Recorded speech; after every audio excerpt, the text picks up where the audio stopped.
I know everything. I'm super smart. My IQ is probably what's the highest you can get on IQ test? Is there a limit? I don't even know. That's correct. That's what they told me. Yeah. That is exactly what they said to me. I'm like, is there even a limit?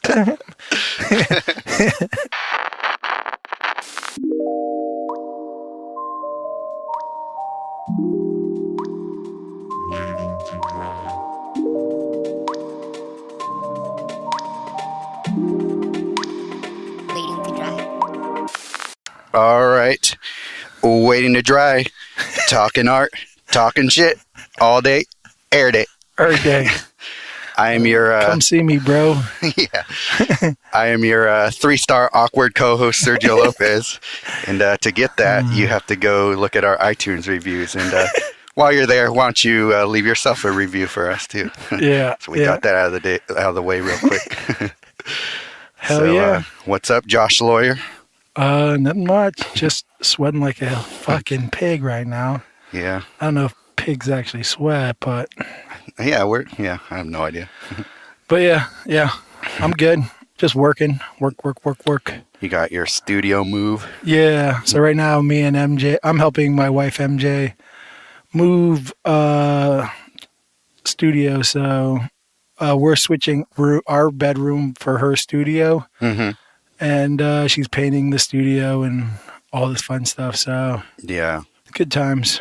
So we're actually in like a fucking hoarder's house right now doing the podcast. Exactly. Because all of her studio stuff is in our living room.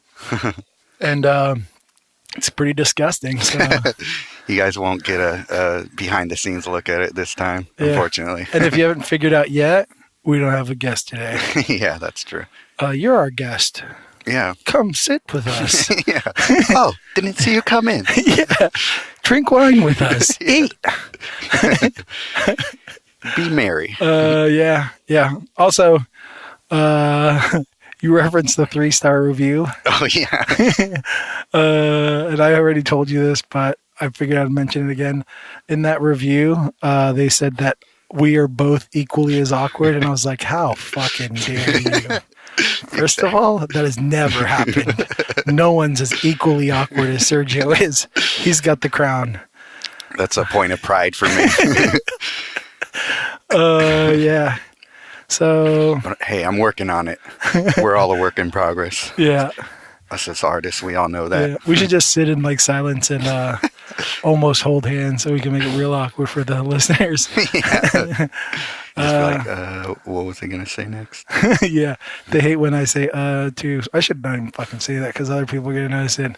It's like, but what have you been up to? This weekend, I actually went up to try and go gather some reference up in Humboldt County. What does that mean? Is that some kind of like drug reference? Yeah, bruh. Gather reference. Wink, wink. I went, took my trusty Canon camera up there and went on a long ass drive up to the Avenue of the Giants, if you know where that is. No idea. It's your hometown. What? Because you're a giant. How dare you?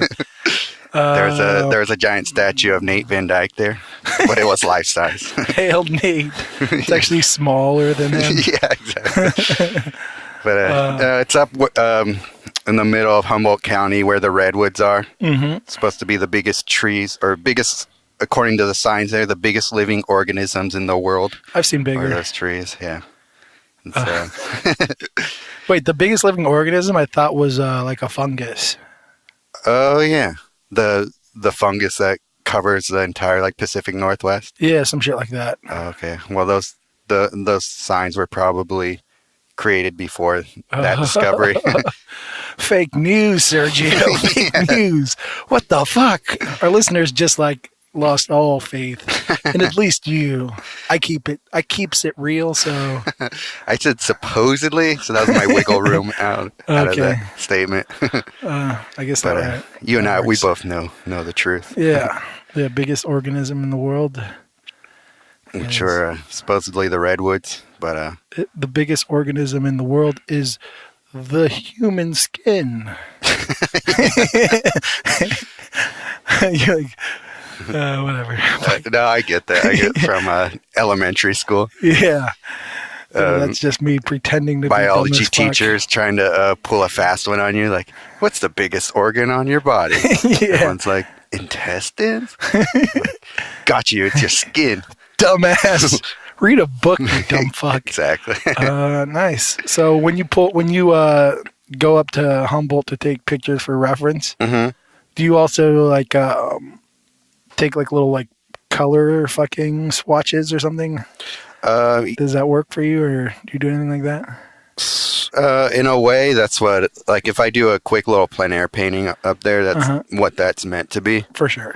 But, yeah, when I try to go up there to paint this time, well, first of all, it took me a lot longer than I thought it would take me to get up there. Huh. What's it Because called? you drive slow as fuck. Well, people in front of you do. Well, that and there was a lot of cops out trying to bust people for speeding. Yeah, I never ran from nothing but the police. Yeah, that's cool. And so, yeah, so it took me like probably like an hour and a half longer than I thought it was going to take me to get up there. So by the time I got up there, it was probably like 4 o'clock or so. And then trying to get there and then figuring out where I was going to go to paint. Because part of the reason that I went up there was to gather reference for this painting that I'm going to do for this upcoming Miyazaki show. Oh, for sure. So what I want to do is to find a... That's with the spoke fart, am I right? Yeah, that's spoke fart, official name. First fart joke of the day. Exactly. Nice. And so, yeah, so the part of the painting, or the painting that I want to do is for Princess Mononoke. So I figure good place to go up to find some quote-unquote enchanted forests are up in Humboldt County. So I went up to, I tried to find if there were some places out of, I guess, like hidden gems up there, but... Like actual hidden gems? Yeah, that too. Little emeralds and turquoise. But I mean, That's more like like little state parks that people don't normally go to a lot. But right. But do you ever look for like pot of gold, like pots of gold, or like this was 1849 still with my little pan. No, I mean like pots of gold is like a metaphor for like nice parks. Oh. I'm just fucking with you. Well, it is Humboldt County, so there's pot and there's gold. Oh, nice wordplay. Nice. So I feel like we just talked about art, so we did our job. Barely. We filled our quota. Nice. That's what we normally do in our guest list episode. Yeah. Talk about art for 2 minutes and then get on to the next thing. Yeah, exactly. But no, I tried to do some plein air painting when I was up there, but I wasn't expecting all the mosquitoes. So I set up all my paints and stuff and painted for about 10 minutes before I just quit because I'm that dedicated to my craft. Yeah, that's weak. Yeah. I guess it's actually. I feel like this year mosquitoes haven't been fucking with me that much. No, they haven't for me either, but you know where they are now. They're way up north. Yeah. Are those the ones that wear like the MAGA hats? Oh, yeah. Is that why they're attacking you up there? Exactly. Like, go south. They want me to go way further south. Yeah. Yeah. Get out of our forest. Get out of our enchanted forest. Nice. So, have you been painting stuff? That's what I was going to start this evening. I started putting the reference in my computer, started putting stuff together, and I got to create my my compositions and my thumbnails and all that. That's art talk. All that, all that artsy horse shit. For sure. Did you have a model pose for that? No. So you're working from like the movie reference, like as a reference? Yeah, I'm using the movie partly as a reference, and then so I'm just gonna basically So I'm doing the I don't remember what it's called on the movie or in the movie that that weird elk creature. I think it's just like called like this forest spirit. I think it's called Mr. Elky thing. Yeah. Yeah. I think it's like Forest Spirit. Yeah, or something like that. Yeah. So I'm just basically going to take Someone's head exploded, by the way. some real anime head. What are they called? Otakus or something like that? Otakos. Otaku. He just gathered his head and collected it back together and then exploded right after. He's like, oh, okay, let's get back to this podcast. Boom. Done forever with this. Were you a big fan of that movie? Yeah, that's actually I hadn't watched it in years, and then I did a painting from the movie a couple of years ago for a different Miyazaki show.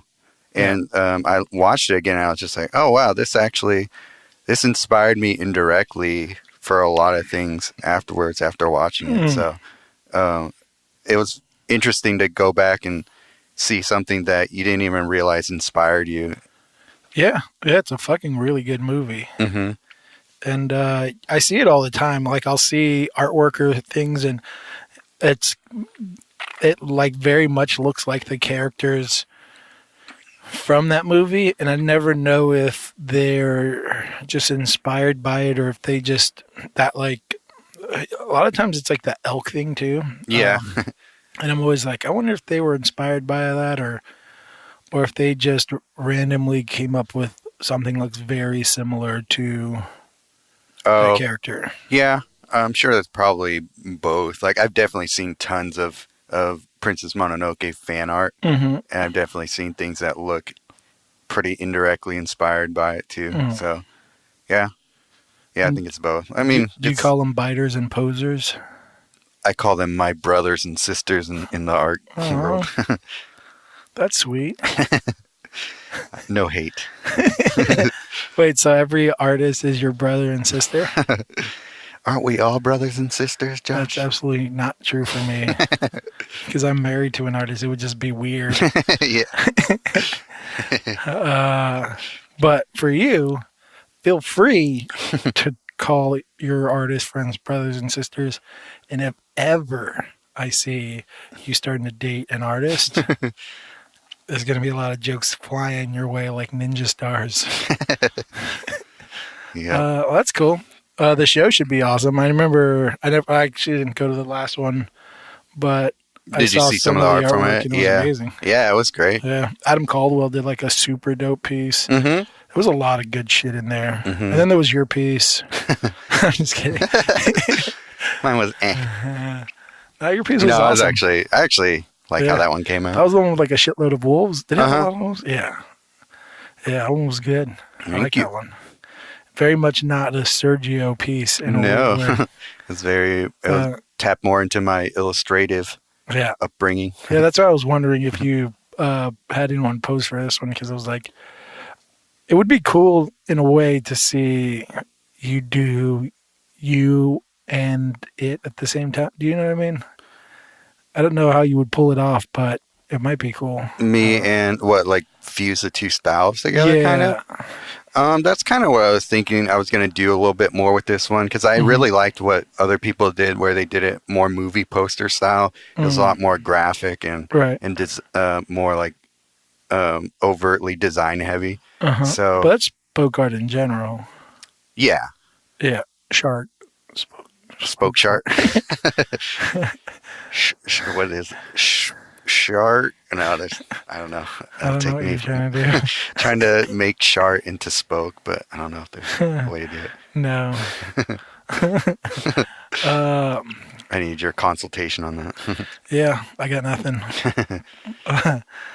But yeah, the when is that show? The deadline for the show is early August, but they usually have us send our stuff in about a month before in advance. And that one, I think, is happening out in New York City as well. God, do they have any more shows in San Francisco?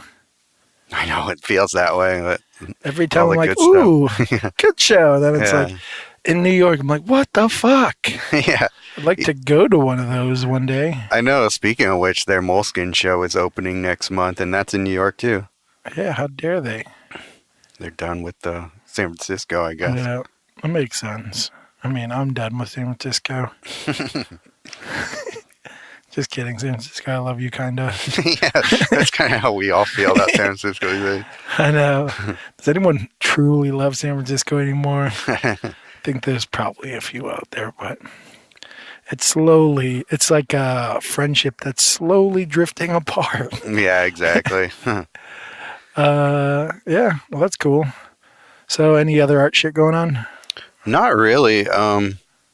Yeah, I've had some good sales recently, so that's given me a chance to kind of chill out for a little while. And That's a good mindset. I know, but I mean, it's been like a year and a half of just freaking out over money. So, give me a chance to Breathe relax a for little bit. just a little bit. For yeah. sure. That makes sense. Yeah. Yeah, I get it. I haven't been painting at all. I know that's kind of crazy to think too. Yeah. I've just been doodling in my sketchbook. But yeah, I did some like drawings for like on wood panel that I should probably start painting soon, but You have I any? don't know why. But it's just like I'm like in this mindset where I'm like, I really just don't want to fucking paint right now. I just want to do other stuff. Yeah. So I don't think there's anything wrong with that, really. Like Yeah. feeling that way. 'Cause, I mean, it'll pass. Like I go through cycles of that as well. yeah, and I'm still doodling. Which is perfectly fine. I usually, if I'm not painting, I'm drawing, and I enjoy drawing just as much, if not more. There's just like no pressure at all. It's just having fun and doing stupid shit. I did Mellow as a caterpillar. Yeah, I love that drawing. And I would never ever paint that. Like, Yeah. but my sketchbook has like just stupid shit in it, and it's fun Yeah. to do. I'm gonna make it. I've already like kind of drawn out a a cocooned version of it, and then I'm gonna make Mellow turn into a butterfly. That's hilarious. You know, that would be your most popular paintings if you did them too. If you guys don't know my dog, his name is Mellow. He's a 150-pound Neapolitan Mastiff. I just gave him a shower today, so that's always a fun time because he's humongous. Yeah. Is he pretty resistant to being No, washed? he's more resistant to getting in the tub. Once he's in the tub, he knows the deal. Okay. He admits defeat at that Yeah. point. Yeah, then the second you grab a towel, he jumps out and just shakes everywhere. He knows, like, oh, we're done. And you can't hold him in there and dry him off. It's not fun. But yeah. It's not worth trying. Yeah, at all. If you guys want to see what kind of dog I have, just Google Neapolitan Mastiff. And Or just follow Mellow Moods Marshmallow on Instagram. That's true. Yeah, or you can do that. One of these days you'll get that Instagram thing. You'll figure it out. What do you mean? Oh, figuring out how to promote yourself on Instagram. Well, it's not you, but It's fine. Mello has plenty of followers. And surprise, it's not him, actually. It's MJ. But yeah. And so I'm making him into a butterfly and having fun doing it. So that's what I'm doing now. And not posting shit on my Instagram. Which I know. The last few things you've posted are just for this podcast. Yeah. Pretty much. I don't know. I don't really give a fuck. I feel like now my mindset is like when I paint in bulk, it'll like I get a ton of followers at once and then slowly lose them when I'm not posting anything, and then who cares? I didn't need those people anyways. It's weird when people stop following you when you're not posting. Do you ever find? Yeah, that happens to me too when I stop posting. But I also feel like those are people who drop off of Instagram anyways. They could be like just bot followers. For sure. And then also just people shutting down their Instagram accounts or whatever. figure. I always thought it was just people because I will unfollow someone if they're posting a lot of shit that I'm like, God, I don't want to see this. Yeah. Know? Like I followed you for your artwork, but now all you're posting is like pictures of you doing shit. I don't know. Right. That kind of thing. Yeah. I know exactly what you mean. All right. I didn't follow you for this. Like you probably learned how to do a personal page. Yeah, exactly. Or at least put it in your stories. Yeah. Yeah. That's kind of where I put all my shit I do. Yeah. Into. Yeah, you're still pretty active on your story, like posting on there. Yeah, I haven't been doing anything cool recently, so it's kind of been boring. Yeah, I don't give a shit. But yeah, I've been still painting in my studio, but I haven't been spending that much time. Like I spend like maybe 3 or 4 hours a night when I'm actually there at the studio painting, and just working on paintings at my own pace. Like I finished one that if I was doing it for a show, I'd probably be able to finish it in like a week or so. And I spent probably about 2.5 weeks on it. Nice. Do you think that adds to it? Well, yeah, in a way, because I was doing it, I changed up my approach to the paint application on it a little bit, and it just takes more time to build up the surface the way I want it to if I spend more time on it that way. It just gives me the chance to do that. And then also... and did you think that added to how it looked overall? I think so. Like it'd be hard to tell if you look at a picture of it because it's hard to see the actual the texture and the brushwork in it when you're just looking at it on Instagram or wherever. But if you look at it in person, if you compare a painting that I did, even the one I just did right before it, where it was just oil on linen, just super smooth. Whereas this one I did it on oil on canvas, and it was, and I spent some time building up the background and everything on it, and so you could see there all the buildup of paint and layers and stuff, and it actually, in a weird way, it actually has a softer feel to it, like stepping away from it. It's not until you see all the actual like rough edges and brush strokes and stuff. So that's pretty cool in that way. And yeah, and I just got kind of bored of doing it like that super smooth, slick surface. So I just wanted to do it a different way. And it's still, you end up in the same place. It's just that the look of it is different. Right, for sure. That's cool. Nice. So I'm going to keep doing that. And I have a 36 by 48 canvas that is ready for me to start working on too. That's a big boy. Yeah. Nice. That's cool. God, I want to paint big, but also I'm not painting at all. I want to paint. Yeah, that's cool.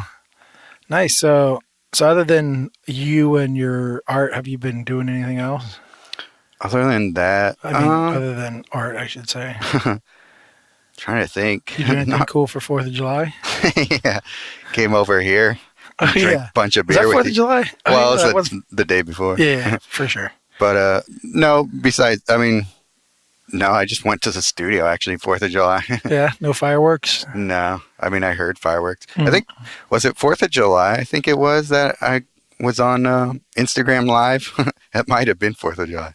Was it? Or was it? Or it might have been the night after. I forget. I was giving you shit? Yeah. That was fun. People jumped on my Instagram Live. That was my first time I've ever tried to do like a paint and talk sort of thing. Oh, really? It's kind of weird, huh? Yeah, it's a little weird. Because when you're talking to someone, it's one-sided because you're talking out loud and they're texting. Yeah. So they'll be like, hey, take your shirt off or whatever. I don't know what they're saying. That's what you said.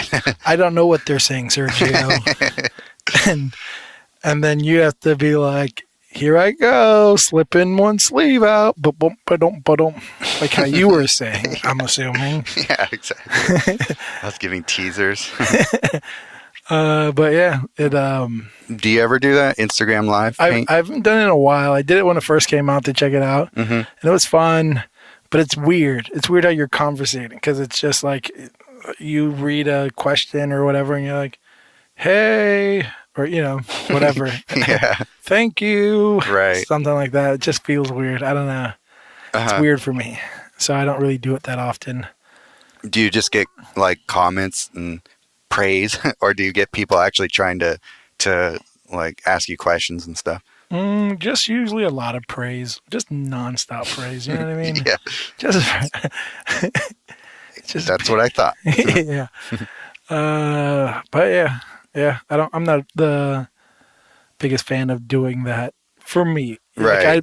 There's some people. What's his name? I can't remember. You know that guy paints good.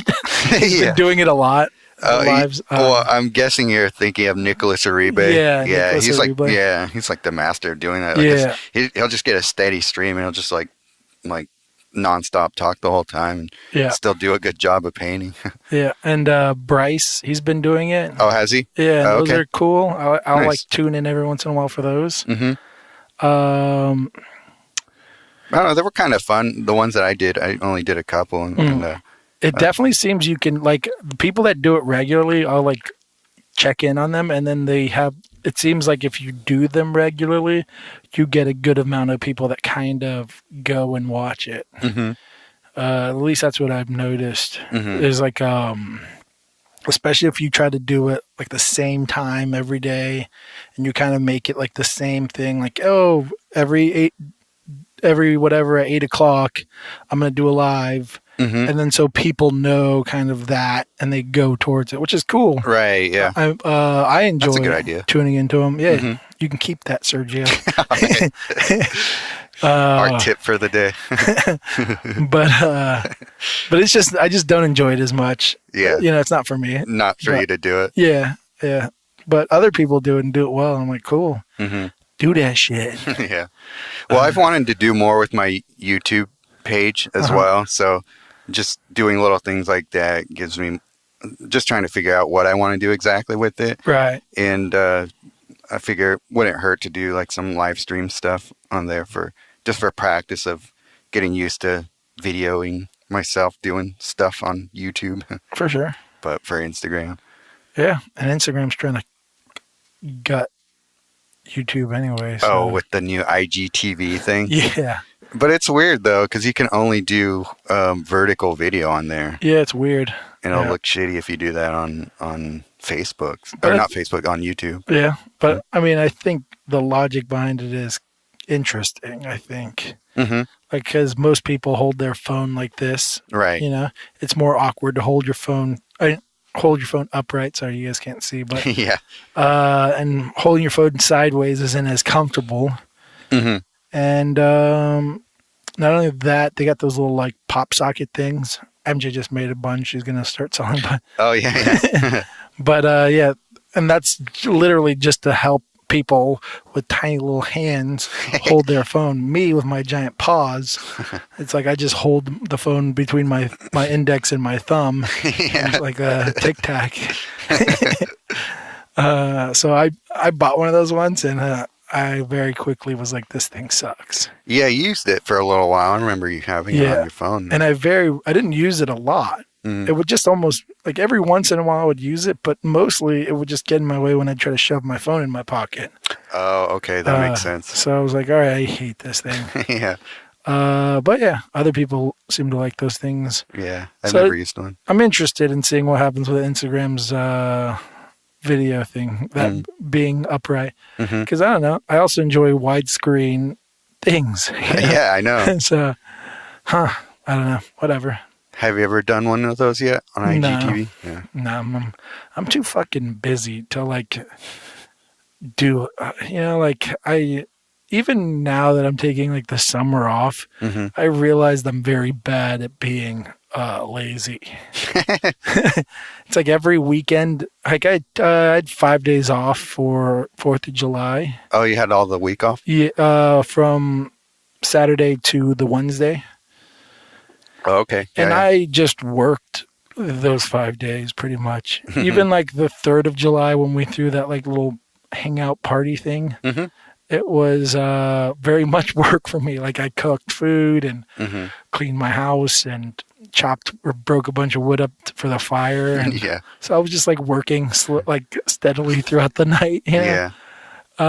But yeah, even that, which is like I didn't mind that, but it's it just I need to learn how to fucking relax again. I used to be much better at it. Now I don't know. Maybe you don't. Maybe it's probably better for you to stay busy. No, I don't think so. I need to be able to sleep and hang out, I think, at least for a chunk. Because I feel like I can turn on busy mode pretty easily for me. Okay.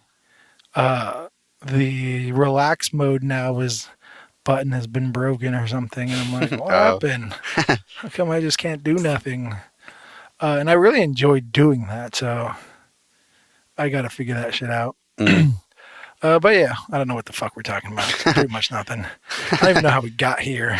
Once again, Doesn't matter. I had this. I remember I was talking to you recently because I think we were thinking, or I mentioned it. I think you were also kind of thinking something similar about like having guests on and us doing like a quick fire at some point with guests maybe. Oh, yeah. And one of the questions I thought about was how like the rap game, there's a common question they ask everyone, and it's top 5 dead or alive. Right, yeah. And I was like, I wonder if people in the art world have the top 5 dead or alive. And because the cool thing about when they do it in the rap world is you kind of get a feel of what music in that genre they respect and don't respect. So you can find out if they're like beat heavy or lyricist or a combination of both, or or even if they think they're into lyricist, if like they put like Immortal Technique, most likely I'm gonna be like, man, it's garbage. You don't like him at all? No. Oh, okay. He does. I think he's like, I don't know. I might shatter your thoughts of him in a little explanation, but he'll go like, I don't really care. he'll say something like the diabolical, I don't know, tree. He just uses a ton of words, and then the last word will be like time, and then it's like rhyme and mime, but right before he says he's like the diabolical biologist in his prime time. And then it's like philosophy of monopoly is in my mind. And you're like, all right, you just rhyme time with mine. And then you just fucking looked in the dictionary for a shitload of large words. That's like my idea of his rap. Yeah. And so when I hear that, I'm like, okay, well, I don't like you anymore. So yeah, that's what happened with him. He's also very much like I don't know. Sometimes people are a little over the top with their dark, like, I don't know. He's also kind of, seems like he might be into like, what's it called? Conspiracy theories. Yeah. Oh, for sure. And that for me is always like all right, grow the fuck up. But whatever. Hey, if Immortal Technique's in your top 5, that's cool with me. Kinda. Listeners, yeah. But if anybody listening, step your game up. Yeah. Also, if you guys have a top 5 art wise, that would be cool to have them send us a message or some shit. Actually, yeah, I'd be interested in hearing everyone's top 5 dead or alive. Do you have a top 5? I was about off the top of your head, at least. Off the top of my dome, what can I think of? Well, Muka is always one of my top 5 dead or alive. Very much dead. He's probably one of mine as well. I probably have like Muka, Gustav. Yeah. Clipped is probably up there for me too. Rockwell for me. I don't know if there's any people that are new. I really like Saner from Medium Crew, but I don't know if he'd be in my top 5 that are alive. Right. Like, I'm trying to think of who's alive. I could make a case for Kwang Ho being one of my top 5. I think he's one of the best living artists in the genre that I really like. So he's up there for me. That Mark English guy is really fucking impressive. What's his name? Yeah. But I'm like new to his work, so I would have to like sit in that for a while. But I know for sure like Gustav and Mm. Rockwell and Actually, Gil Elfgren, Mucha. the pinup artist, he's one of my favorite all-time painters. Mm. He might be like maybe number 5 in my top 5. Yeah, I haven't actually sat down and thought about it, Hmm. but I was just interested in the question. Yeah. Because you could probably get a good amount of different answers. Because first of all, the rap game is very like the rap in general is such a short-lived music style. Like it's been around since whatever this maybe late 70s. I don't know the fucking birth date of it. Hmm. But it seems like there's like the same maybe like 12 reoccurring names for most people. Yeah. Most people put Pac, Biggie, Nas, Jay, and then Exactly. Yeah. there's like a good amount. And then the crazy lyricists are always like MF Doom. Yeah, exactly. He's on my top 5. Right. Exactly. And then you just have and then if they're young, they have a lot of mumble shit. Yeah. I asked Lil B is gonna be in there. Yeah. Yeah. I asked a friend once because in one of my sketchbooks, I have like a page where randomly I'll ask people top 5 dead or alive. Oh, okay. And then so they'll write their name and then they'll write their top 5. Mm-hmm. And I had this buddy and he's like Gucci Man, Chief Keef. Oh my God. And then he named, I think he wrote Jay Dilla. And I was like, Jay Dilla wasn't even a fucking rapper. I mean, he did some verses, Yeah. but he would never make anybody's top 5 rapper. And then he wrote someone else and I was like, who the fuck is that? He's like, that's I think it was like that's Chief Keef's producer. I'm like, so he's not even a rapper. He's like, who cares? He's on my list.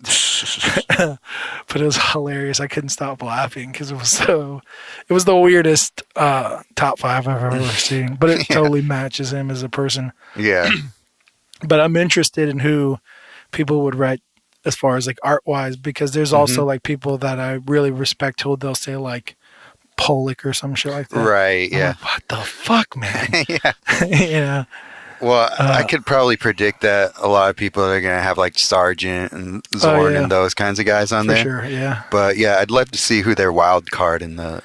Yeah, Sargent's fucking dope. And Rembrandt would probably make the list. For sure, yeah. People like that would definitely be up there. Yeah. But yeah, I'd be curious actually. There's a lot of people we've had on the podcast that I would be really interested in hearing who their favorites are, because they probably wouldn't be like Sargent or like the typical like traditional art. Yeah, Da Vinci and all the Renaissance guys, all the fucking all those the Sargent and his group of hooligans and Yeah, it'd be interesting to see how many people said names you're like, really? Yeah. I don't know. It'd be interesting. I think Picasso would make a good amount of people's list. probably. Van Gogh, probably those group of guys. But I don't know why. But I know why for Picasso. Van Gogh, I actually don't mind. I think I actually like a good chunk of his work. Yeah, so do I. I really like his drawings. Yeah, and but I never even think about him. If I would never think about him for my top 5. But Right. No, it took me actually a long time to get to the point where I even like liked his work enough to like. But that was the same way for me with Picasso as well. I feel like I went the opposite route. I feel like I was much more into them and then slowly pulled away. Oh, okay. Yeah, I was really into those guys and Monet and I don't know, a bunch of fucking people that, I mean, I don't hate them, but I just am not that into them anymore. Yeah, Monet would probably make a lot of people's top 5 maybe, even though, he's not that guy for me either. Like there's other painters who I think are way better with color than he got to. Like they built on him, and so they like got to the next level. Like on his dead body? Yeah, exactly. They stepped on his lily pad. Yeah. I don't know. It'd be interesting. If you guys have any input on that, I'd love to fucking hear it. All the listeners for sure. out there. That'd Me be cool. too. But yeah, I also kind of want to, I don't know how you would go about asking a guest that, because it's so on the spot. And I feel like that's really, you'd have to like sit and think about it for a while probably. I think, when we've been asking people to bring in like a painting to talk about like quote unquote critique, Right. just in that same vein. Just be like, hey, if you have a top 5 dead or alive. Yeah, that'd probably be a good way to go. Mm-hmm. Yeah. Sorry, we're doing show prep on the show. But yeah, I don't know. People alive would be tough. Yeah. And it's It weird almost have because, to be its own, like, you'd have to be like top 5 and then dead and then top 5 alive. right. Yeah, that'd probably be much more useful as like a, because it's weird too, because I feel like the artwork that I see nowadays is like my favorite artwork too. Uh-huh. Like for me, I'm like, oh fuck, like this is the best shit to me. Mm-hmm. But, Whereas for me, I was always more like, oh, people who are dead now are doing shit way better. Where now it's finally starting to catch up. Like I'm starting to see it. Like, oh, okay, no, this actually holds up to some of the best shit. You think that's because people are getting better now? I think so. Yeah. Yeah, I think that's what I think. There's a huge, like, people are fucking sprinting right now with growth, and it's fucking cool to see. And I'm like, holy shit.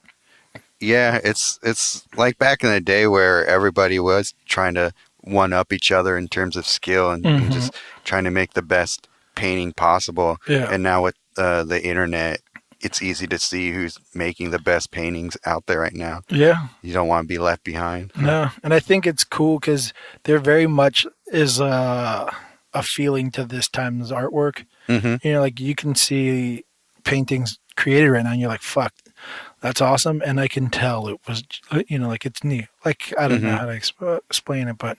Yeah.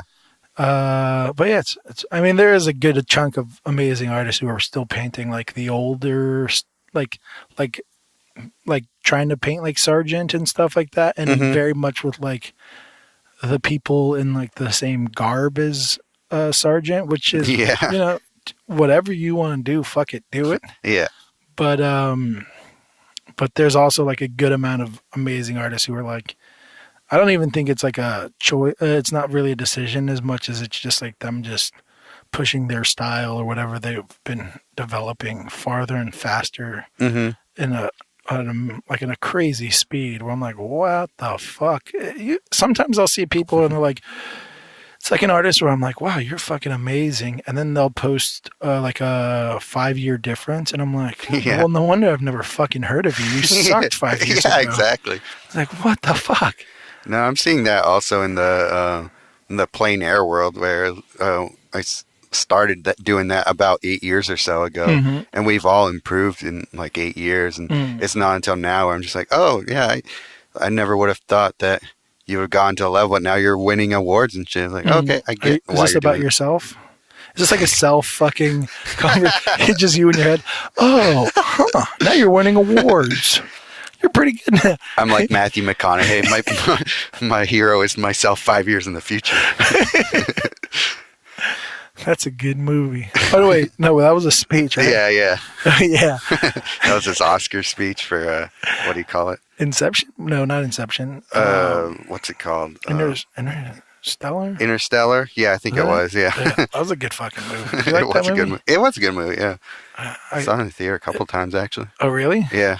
I got a lot of fucking people saying it sucked, and it kind of convinced me to slow down on trying to watch it. Oh. So then I watched it and I was like, well, that movie was fucking awesome. God damn it, why do I listen to people? Well, if it's a Christopher Nolan movie, I'm going to give it a shot no matter what. Makes total sense. Yeah. So, I mean, he's got a good track record for me. For sure. He's one of the greats. I would say so. Yeah. Top 5 dead or alive. For sure. For sure.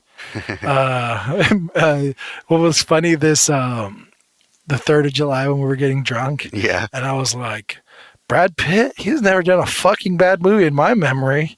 And then we IMDb'd him and we just went through the list and we're like, holy fuck, he's only done good shit. Like there's like very few movies where it's like. Yeah, it was only like in his early career where he got sort of pegged as like just a pretty boy actor. Right.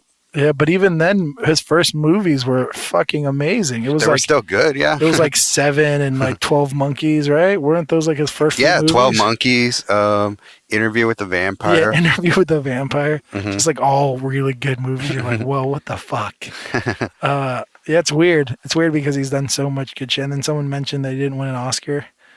Yeah. I was like, wow, that's insane. Yeah.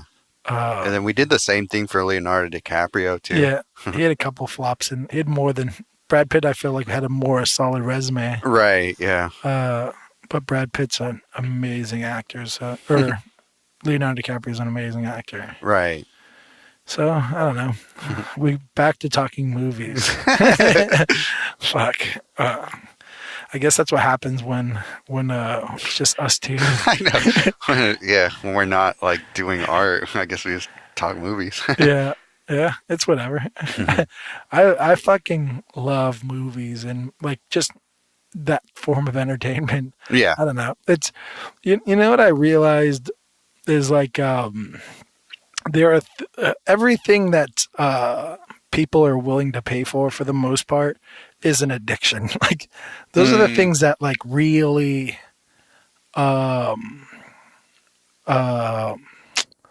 get to like set the tone for how they dictate their product.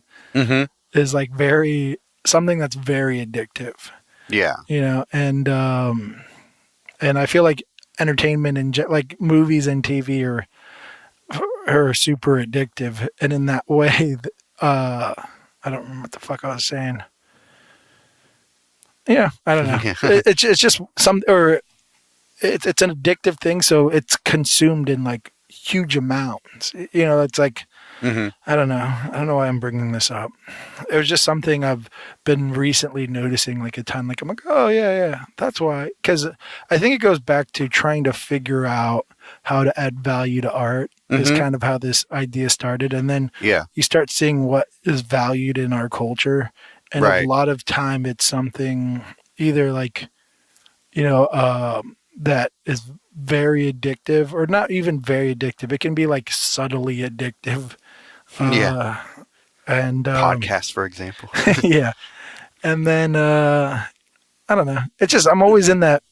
Recently, I've been really stuck in that mindset of like, how do you create this value for art in general? Not like for my art in particular, but just for art in general.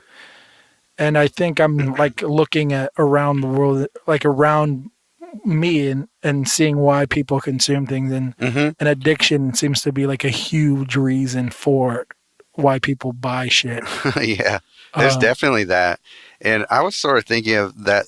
I was thinking along that same vein, and I wonder if we were because we listened to basically the same podcast, so Maybe. we end up thinking of the same things. Well, what was that on? Oh, I don't know. I don't know what it was. I don't remember exactly what made me think of it. I don't even... It was a podcast of some sort. Actually, I think it was... it might have been Suggested Donation that made me think of something that... but I was thinking about music and why some people buy music, but for the most part in this day and age, it's basically free. Right. Where, you know, people will subscribe to Spotify and everything, but that gives you the entire catalog of music that you would want for like, what is it, like $8-10 a month or something? Right. For sure. So like, what would make people go the extra distance and want to support the artists that you're actually really into? Right. And like what sort of products that they create to like that supplements their art.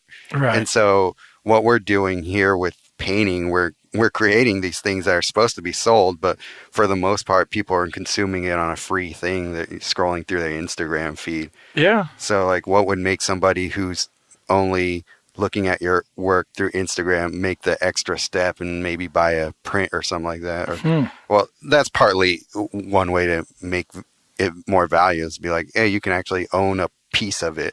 Yeah. Putting it out there that way and kind of convincing people that it will make your life better by owning it. I don't know whether or not it does, but I think it does because, I mean, I like collecting other people's art. For sure. Yeah. Yeah. I think, well, I think first of all, there's like, that's like a good thing with the prints kind of serve as is like, I think for people, it's almost like you hear about tattoos where once they get their first one, they get like addicted. Yeah. And I think artwork's kind of like that too. Oh, for sure, you know? yeah. Once you get like, I don't think it probably makes too much sense to people that don't own art, but then when you buy like a piece and you hang it, you're like, fuck, that's awesome. Yeah, exactly. And yeah. then I think it becomes it becomes like an addiction to some people. And I think prints play a big role in that, where they buy a print, they frame it or whatever, and then they slap it on their wall and they're like, oh, that's awesome. You know? And, for sure. And I think, you hope that transitions to paint like originals, yeah. at some point. Do you ever get people who, well, maybe you don't because you don't really sell prints, but people who buy prints of mine, they're always like, oh yeah, one day I want to save up and buy an original. Yeah. I mean, I get a lot of people that ask me if I do prints, and I think I am soon. I bought MJ a professional printer and a professional scanner, so that she can make me prints. So once she gets on top of that, it'd be great. How much you paying her? Well, she wanted it for herself, but it was the thing is like I do things for MJ. I make her like wood panels and do all this work. Right. And it was like, well, you get to learn this, and then you get to contribute to us as a group. In this, realm. And she's really been lagging on that. I bought it for her birthday in April, so tick tock. Called out. She's gonna listen to this. But I understand that the reason I don't sell prints now is because I don't want to sell my art to peasants. I'm just kidding. Only to the bourgeoisie. But I just don't.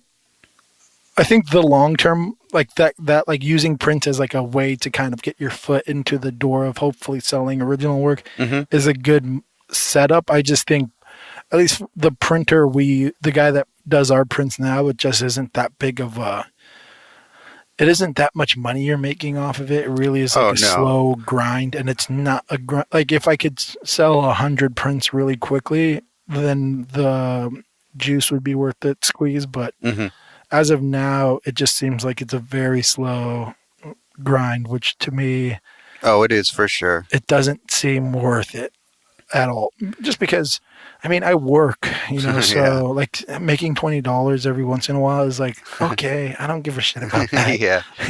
Yeah, that's what it is for me, because I sell on Society 6 in print, and they have different models set up for how they pay artists, and Society 6 sometimes will make me like $100 or something a month, and sometimes they'll make me like $5 a month. It's just so uneven. For sure. But it's just, I just let it be what it is. I don't promote it or I don't spend that much money trying to build that up, because. So how does that work? So you upload like an image and then they print it and send it out? Yeah. Then you make like a small percentage of that? Yeah, exactly. Yeah, okay. I make a little bit of royalties off of that, and for me it's fine whatever it makes, because the only investment I put into it was uploading it and writing a little bit in the description. So do you sign the prints? Nope. Huh.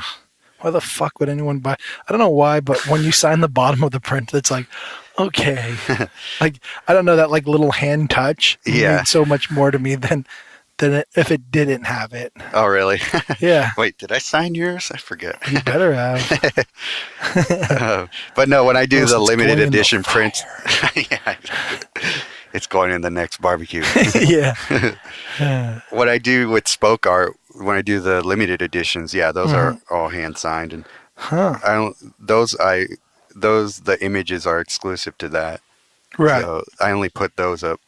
So the Society 6, those prints, do they go for a lot less than like a limited edition? Well, I only do one size on the limited editions, which are like somewhere between like 16 by 20 to 18 by 24. And they're actually not really that expensive. Whereas you can get an open edition print on Society 6 and get it big, and it will cost you a lot more.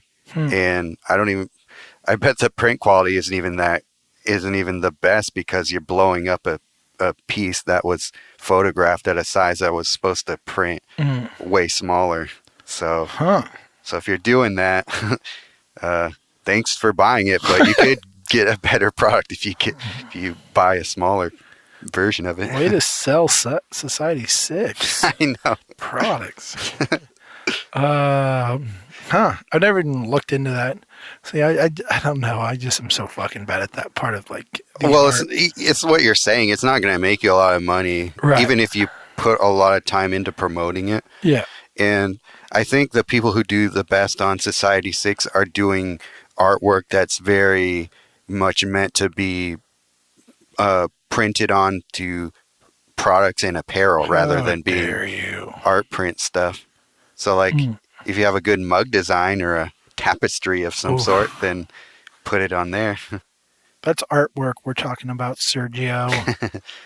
By the way, mugs are available on this.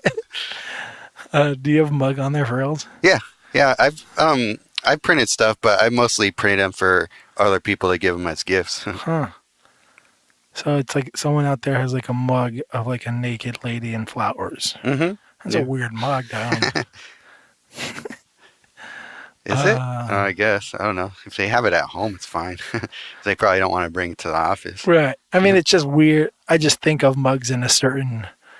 I don't know. I don't think of mugs as delivery systems for art. No. Well... even though MJ's like trying to make mugs right now, she's like, I should make mugs. I'm like, should you? I don't know. Maybe I'm just an asshole. I mean, I'm for sure all your an mugs asshole. say like, I hate Mondays and shit like that. Yeah. Or like addiction. Yeah. Coffee addict. With hearts around it. Yeah. In that script font that's on everything now. Yeah. I feel like that's going to be what defines the late 2000s or the late 2010s is that script font on everything. Probably. And like some like stupid ass inspirational kind of quote. Yeah. Just like a rearrangement of old cliche ideas. Exactly. God. Oh, that reminds me. Has Plague of Crows been spamming you with quotes on Canva? Oh, wait, what? On what? Oh, on Instagram, but it's because I... oh, that thing he's like, oh, thanks for showing me this. Yeah. I don't think so. I apologize. He hasn't been spamming me about that. He just sends me people falling or stupid shit. Yeah. Yeah. Oh, he's hilarious. Yeah, we got a buddy whose Instagram is Plague of Crows, and super funny guy. But yeah, I don't know what we're fucking talking about now. I don't know. I think we ran out. Well, I guess we're equally as awkward right now. You did it, review guy. Have you seen, there's a movie, I don't know if you've seen at least the trailer. What the fuck? It's like Sorry for Interrupting You or something like that. Oh, Sorry to Bother You? Sorry to Bother You. Have you seen that trailer? Or? I haven't seen the trailer of it yet, but I just saw that it's in theaters. And it looks so good. No, I wanted to see it, but I don't know where it's playing around here. Hopefully everywhere. It's a telemarketer movie. It has this actor who I'm like, I think he's going to be really good. He's one of the characters on the show Atlanta. You seen it? I haven't. Get going there. I don't watch anything. We'll watch that. I just started rewatching it with MJ. Oh. MJ's just starting to watch it. She watched 3 episodes with me. I think it came out in 2016, and she watched a couple episodes with me, and she fucking hated it. Oh, really? And we just watched the same 3 episodes, and she's really into it. But when she first watched it, she was like, I don't really like it. It's too serious. And she was kind of in this like weird, going through some shit with her family at the time. Oh, okay. And she's watching it now, and it's because the show is like a comedy, but it's there's like certain moments that are drama full, the dramedy or whatever the fuck you want to call it. Some sure. Horrible, whatever. But yeah, so there's like serious moments, and it's not like an outright comedy, like there's funny moments and funny things people say, but it's real life shit or whatever. And so yeah, we started watching it again, and she's like laughing through like the entire show. Yeah. And I'm like, well. Because I wanted her to be so into it. There's some really creative shit he does in the show, and I'm like, wow, he is fucking amazing. This is Donald Glover you're talking Yeah, about. yeah, Donald Glover. And so there's a character in the show. He's like a weird kind of guy, and he's the star. He's the lead role in this. Oh, he is in this show. He's also been in that. What's that movie? That horror film about the. Get Out. Yeah, Get Out. Mm-hmm. Yeah, he was in that as well. So you knew because you were just like, oh, the black horror film. But yeah, I don't know. I don't know if you know the gist of the Excuse show. me, the Oscar-winning horror film. Yeah, that's how I think of it. Oh, is that right? But it looks hilarious. It looks like like a comedy that very much wanted to explore stupid shit, which is like, okay. Yes. The director is that guy Boots Riley, right? Who's from that Oakland rap group. Oh, what's their name?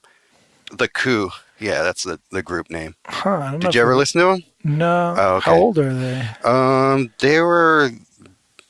They came out in the late 90s. Huh. Good group. They had a controversy during when 9/11 happened because their album cover was him with like a bomb, like a bomb trigger, like I think in New York or something like that. Was it supposed to be a reference to that? No, it came out like the album came out before that happened.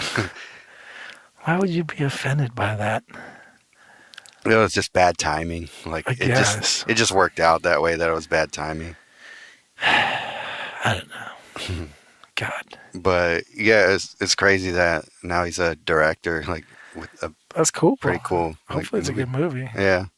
I don't know. If I've heard that. How I found out about it is because I found out like seeing it in reviews. I was getting good reviews on really? it. So yeah. I saw the first trailer and I was like, this is gonna be good. I don't know. I could just tell. It's a telemarketer. It's the guy, the main. We establish who that is. Yeah. And then he gets told that he should talk like a white person to sell more shit, and so he's like a white voice, but it's very like over the top. Like I don't know. It seems like there's. Is it like Dave Chappelle white guy voice? Or... Kind of. Yeah, pretty much. But I mean, like everything about the movie seems like ridiculously over the top. Oh, okay. That's cool. So, I think it's going to be good. I really want to watch it. Hopefully it's good. God. Is it going to be like, what's it called? Killing of a Sacred Deer, where, yeah, it was hilarious. Everybody thinks it's a serious movie. No, that one was very much like, I wasn't even sure if I was right with that one. I was like, am I a horrible human being? Yeah, this one is very much a comedy, but I think they're doing shit in a creative way. Like they're doing it in their own unique way, which I'm like, ooh, hopefully they nail that. But we'll see. That sounds awesome. Yeah, you should check out even the trailer. I was like, yep, that's gonna be good. Yeah, these days I try not to watch trailers of movies that I know I want to see. That's a good move. Yeah, because then you just don't watch the movie. So many times they fuck up the movie through a trailer. I know, that's why they get worse and worse every year with that. Yeah, or they'll do like one trailer, like the first trailer, and it's like 3 years before the movie came out. And you're like, that movie is amazing, and then you forget about it because you just watched the new trailer of a new movie that you're like, oh, that movie looks amazing. Right, yeah. Then you're like, oh, this movie already came out and now it's out of theaters. I don't know. That happens to me so often. I have a IMDb like watch list, Oh, okay. I don't know if you do that as well. No. But I'll like every once in a while I'll go because I'll just when I see something I want to watch, I'll just add to a watch list or even like old movies that I've never seen, that I need to get to. Like I think I talked about how I just watched Blade Runner recently. Oh, right. Yeah. I think we talked about that on here. A little. Not on here. We just talked about it. Yeah. I saw Blade Runner for the first time. I was like, damn, that was good. But it's been on my watch list forever, like for years. I'm like, I got to watch it at some point. Did you watch the original version? Yeah. Oh, okay. Yeah. The director's cut? No, there's the original version, or I guess the director's cut is the one that people say watch that one. Yeah, I watched that one. Oh, okay, yeah. Why is the original version? The original version has like a narration to it and all that stuff, and like I guess there was a lot that was cut out of it. And I never saw the original one actually, but that's just what I heard. Like people said that one they like butchered it, like the studio butchered it. That's why what's his name? Ridley Scott came out with the director's cut. Right, yeah. And then there was a third version that came out like 20-year anniversary. That is actually my favorite version of it. Well, you never saw the first one, right? No, I never saw that. So how do you know? How do you know Sergio? Called out. What's it called? David Chaffetz? Awkward. Chaffetz? Yeah. Yeah. He because I posted on like my Instagram, started like watching this for the first time. He's like, "Did you watch the original or the director's cut?" Oh, okay. And I was like, "I don't know. I just watched it. Like I have no background. Oh, all right. I just knew it was like a classic movie from like that kind of genre, like that time where there was like Indiana Jones and Terminator and like, you know, those like movies that are kind of a little loony. They, I don't know. There's like something magical about them and." Horrible at the same time. It's like I feel that way about Dune. Did you ever see that? A long ass time ago. I have a feeling it's probably really bad. I liked it, but I don't know. I'm not like the biggest like. I'm very not discriminate about the movies that I like. Yeah, I discriminate a lot with movies. But yeah, so. David Chaffetz, he just basically asked you that question. Yeah. Oh, okay. Yeah. He kind of was like, "Oh, have you watched the newest one?" And I was supposed to watch them back to back, but then I got busy doing shit, so I couldn't. But then I watched you seen it. Yeah. It's awesome. Did you watch it? Not the new one yet. It's really good. It's very different. Like there's a connection between the two, but I feel like it's very much like are they both directed by Ridley Scott? I believe so. Or no, I think the new one has a different director. It's like I don't know how to put it.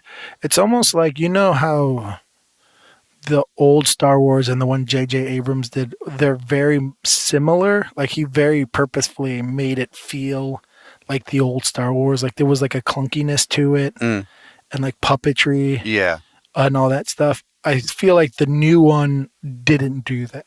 Okay. So there's not that clunkiness to it. But the movie's good. So they almost feel like they're both connected through storyline, but and kind of I don't know. But there's that lack of clunkiness makes them feel like two different things. Oh, okay. If that makes any sense at all. So there's continuity to it, right? Or no? Yeah. Okay. Yeah. Because I'm trying to see what you're saying. So it doesn't feel as much like a sequel in that way? No, it does. It just feels like two different painters paint it. You know what I mean? Oh, okay. Like it's like this. It's just it's a sequel, but the feel of the movie, as far as like, you know, just that like old style where it's just very like like people exaggerated like how they acted a little bit and things like that. You know, like okay, yeah. Which I like in those kind of movies, and I really liked how J.J. Abrams did it in that Star Wars movie. He very much made it like clunky in certain ways. Yeah. Because it makes you feel like it's attached to it in style as well as storyline. Sure. I don't think they did that in this one, which is perfectly fine. It just, and I have no beef with it at all. I think that's the only disconnect. Oh, okay. Which is, you know, it's it's an amazing movie. Like visually, it's fucking stunning. And I think to do it that way, you would have to not make it clunky. You know, to have it like as visually beautiful as they made it. Okay. You can't also have fucking clunkiness. Oh, maybe you can. I mean, J.J. Abrams tiptoed on that line pretty good with that movie. I don't know. I don't even know if you like that movie. Which one? Episode whatever 7? Yeah. Yeah. No, I like that movie. Yeah, some people hate it, so I don't want to. There's a lot of people who are like, fuck every opinion Josh has now. But you said you didn't like episode 8, right? Yeah, didn't. It was horrible. Real piece of shit. Did J.J. Abrams do that? No, right? He didn't. Yeah, I didn't think so. You could tell. It's a real piece of shit. God damn, a waste of my fucking time. There is, you know, I love the show Game of Thrones. And every once in a while, you'll have like a really amazing episode. And then 90% of the time, the very next episode is a filler episode. Oh. Like they are having to reset and rebuild the storyline to get to a peak. Okay. And so that's what that movie was pretty much. It was a filler episode, except for it's not an episode. It's a movie you go and you pay for. Yeah. So then you go, fuck that, man. Yeah. So yeah, I don't know. I understand the reason why they do that. I just don't like it. Like, I don't know. There's got to be more finesse to Princess Leia floating through space. Yeah, like that. Holy fuck. It's just a lot of like bullshit that I don't know. God damn. Sorry to dredge up. Rogue One was cool though. I like that. I don't know if you saw that. I saw part of it, but I didn't see it in the right setting, so I wasn't able to pay attention to it, so I got bored of it. And when like your orgies, your plein air orgies, so I just had it playing in the background. Yeah. No, I was at somebody's house and other shit was going on at the same time. Yeah, that'll happen. Yeah, I almost always watch movies either by myself or with MJ. And every once in a while in the theater. But even then, I try to watch the movie like right before it's out of the theater. Oh, really? You know, like The Quiet Place. I watched that movie way after the. Yeah. Oh well, you came. Yeah, with us. we saw it together. I think that was right after a podcast we did. Yeah, and it was that was the reason being is like, well, this is a perfect time. Like the hype's kind of gone. People are on to like I don't know the Avengers, fucking 1 billion or whatever. Yeah. So it's like, all right, perfect time. Let's go watch this shit and like and then we went to the theater and it was like 5 people in there. Yeah, exactly. And MJ was the loudest motherfucker in there. It's so funny because I think we were talking about it on the podcast where I was like, I don't know if I want to see that movie in the theater. Yeah. Because there's always going to be that one loud person. Yeah, exactly. It's like, it's called The Quiet Place. I knew going into the movie that they had to be quiet. Yeah. Spoiler alert, by the way. So I didn't want to watch it in a fucking crowded room. Right. And then the one person who annoyed the shit out of me was MJ. It was funny because everybody was trying to be so respectful of being quiet that I'm pretty sure there was the people with like a bunch of popcorn in front of us, and they like as soon as the movie started, they stopped eating their popcorn. Yeah, I think they like went to like the when they bought their popcorn, they were like, "Could you blend that up and put into a smoothie?" Yeah, exactly. So I can drink it in silence. And MJ's just like, "What's happening?" I think I figured out this part. It's like we all have. We all figured out this part. There's been funny parts in movies where MJ figures it out right when they say it. Like there's like a thing where it's like, oh, this is gonna happen, and you know, like I don't know if you ever think about that in movies. Like I'm always trying to figure out what the fuck's happening next. Sure. So I'm like, oh, that's for sure what's happening here. Oh, this person is for sure like the killer or whatever. And then MJ, right when they're like, "You're the killer," she's like, "He's the killer. I think he's the killer." And he was like, "How did you figure that out? Is it because they literally just said it?" Yeah. So MJ's super good to watch movies with. Your wife is Phoebe from Friends. Oh, why does she do that? She does stuff like that. Yeah. Friends. Do you watch Friends? I used to, like here and there. Yeah, I mean, I used to when I was in high school. Yeah, that's pretty much what I did. But it's very hard to watch now. Yeah. I've run into people randomly, and they are still extremely in love with Friends. Oh, for sure. It's like friends of ours. And I'm yeah. And I'm like, but it sucks. Yeah. And they get very offended. Yeah. Oh yeah, by the way, shout out Ken Aba. I don't even know if she watches Friends. But I was like, I think we were talking about that once, not on the podcast, but like people who are into shitty sitcoms, like network sitcoms, like how are you still into this stuff? Yeah. Like people who are like still into the Big Bang Theory. That's the fucking worst. But you know what's funny is like I used to watch, I think I might have talked, I don't know, on the podcast or not, but I used to watch How I Met Your Mother. Oh, yeah, yeah. And I got into it like pretty early. I think I might have still been in high school, maybe not. I don't know. Uh-huh. But I was watching it. I was like, oh, this is a great show. And then yeah, I watched it for a little while. When I started dating MJ, I was watching it or something, and she's like, "You watch this?" And I was like, "Yeah, what's wrong with it? It's a great show." And then she was like, "It's like a sitcom," and I was like, "No, it's not." And then like, there's a funny part in the show where like people have bad habits or whatever, and then someone will tell them the bad habit, and then they call it like breaking the glass or something like that. And like every time someone would do something like that, like glass would shatter, and they're like, "Fuck!" Okay. Like after this, I can't not notice that shitty thing. Oh, and so that literally happened about the show. Okay. When MJ said, because MJ said like they even have people doing like the laugh, like the laughter. And I was like, what? And after that, you didn't notice that they had a laugh track? No, not at all. And the second she mentioned it, I was like, oh my God, I can't watch this ever again. She ruined the show like in 5 seconds. A show I was watching for years. That's hilarious. But yeah, I don't know. It's whatever. Yeah, some of those old shows, even shows that get a lot of respect, like Mr. Show. You try and watch them now. Is that David Cross in there? Yeah, but like they have laugh tracks, and it just feels so dated. Yeah, I didn't know that. Yeah. Fuck, I used to love that show. I know laugh tracks are so bad. You ever watch like what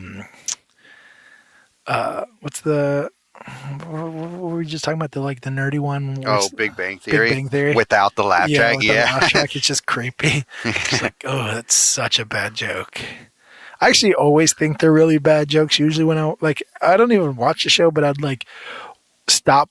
I don't even have TV, so I can't really even stop to watch them. But when I used to, I'd stop in. When you go to somebody's house and it happens to be on, It's very simple the way they do their fucking thing. It's almost like a dumb joke pretending to be a smart person, Exactly, yeah. It's like they'll just do like a reference to like those like they'll be like, oh well, everyone knows that Spider-Man's fucking goo is made out of petroleum.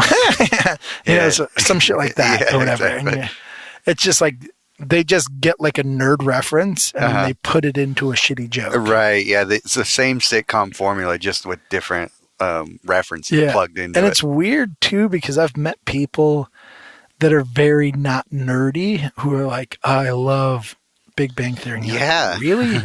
And I'm convinced it's because it makes them feel smart. I'm not saying they're stupid. But maybe they are. I don't fucking know. I don't know their IQ, but probably super stupid. But yeah, it's weird because you're like, what?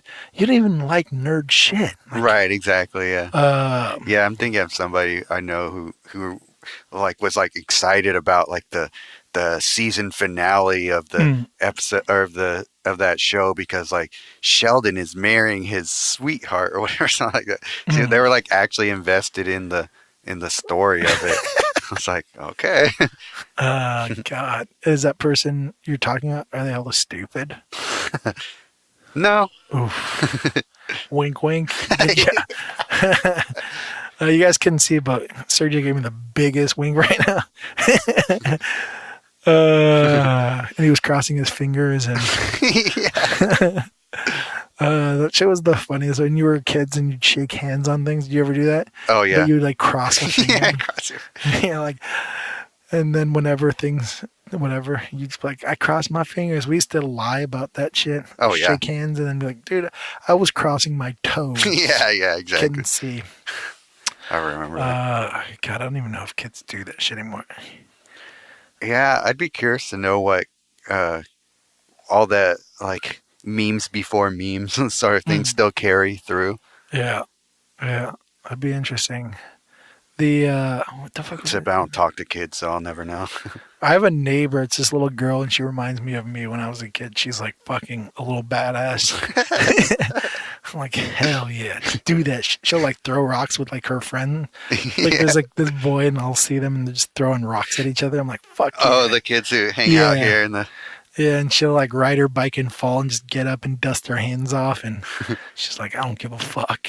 And I'm assuming she's just like always outside. Yeah, which is how I was. Yeah, I remember.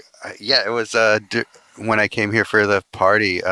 She talked to me like she was all grown up. Yeah, and I used to do the same thing when I was old. I used to like. She's like what is she like 7 or 8 or something? Yeah, and she's like, "How's your evening going, sir?" Yeah. I'm like, good. She's like, hey neighbor, yeah. How's it going? Yeah. I'm just over here biking. Yeah. And you're like, fuck yeah. But yeah, she's a little badass. I'm like, hell yeah. Good solid childhood right there. Yeah. That is it. It is kind of cool to see some kids actually like hanging around like, hey, that's the shit we used to do, hang out where they're building stuff, like playing the unbuilt houses. Exactly. She's got like an imagination too, you know. Yeah.